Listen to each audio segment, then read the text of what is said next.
പഴയന്നൂർ ഭഗവതി ക്ഷേത്രത്തിൽ സ്വർണ്ണക്കിരീടം കാണാനില്ലെന്ന് പരാതി. ദേവസ്വം വിജിലൻസ് അന്വേഷണം ആരംഭിച്ചു. അമൂല്യ രത്നങ്ങൾ പതിപ്പിച്ച കിരീടം ലക്ഷക്കണക്കിന് രൂപ വരുമെന്നാണ് നിഗമനം. കോഴിക്ഷേത്രം എന്നറിയപ്പെടുന്ന പഴയന്നൂർ ഭഗവതി ക്ഷേത്രത്തിലെ തിരുവാഭരണങ്ങളിൽ സൂക്ഷിച്ചിരുന്ന സ്വർണ്ണക്കിരീടം കാണാതായി.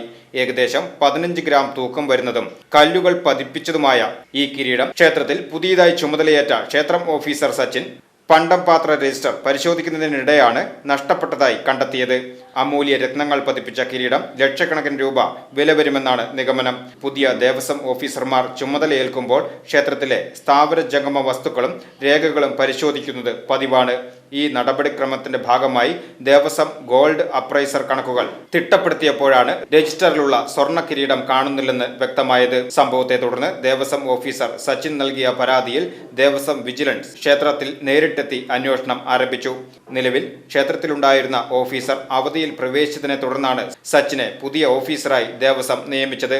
ദേവസ്വം വിജിലൻസ് ഓഫീസറായ അസിസ്റ്റന്റ് കമ്മീഷണർ ഷീജയുടെ നേതൃത്വത്തിലുള്ള സംഘമാണ് ക്ഷേത്രത്തിൽ പരിശോധന നടത്തുന്നത്. കിരീടം എങ്ങനെ നഷ്ടപ്പെട്ടു, സംഭവത്തിന് പിന്നിൽ ആരെല്ലാമാണ് എന്നതുൾപ്പെടെയുള്ള കാര്യങ്ങൾ വിജിലൻസ് സംഘം വിശദമായി അന്വേഷിച്ചു വരികയാണ്. കൂടുതൽ വിവരങ്ങൾ ലഭ്യമായിട്ടില്ല. VCV news, Pazhayannur. Sastha health care and wellness സെന്ററിൽ പുതുതായി OPകൾ ആരംഭിച്ചിരിക്കുന്നു. Doctor Irfan Ibrahim, consultant physician, ചൊവ്വ, വ്യാഴം, ശനി ദിവസങ്ങളിൽ. ഡോക്ടർ വിഷ്ണുപ്രിയ, കൺസൾട്ടന്റ് പീഡിയാട്രിഷ്യൻ, തിങ്കൾ മുതൽ ശനി വരെ, വൈകുന്നേരം 4 മണി മുതൽ 7 മണി വരെ. Booking number 8547024222. Sastha health care and wellness centre, Vazhani road, Ottupara.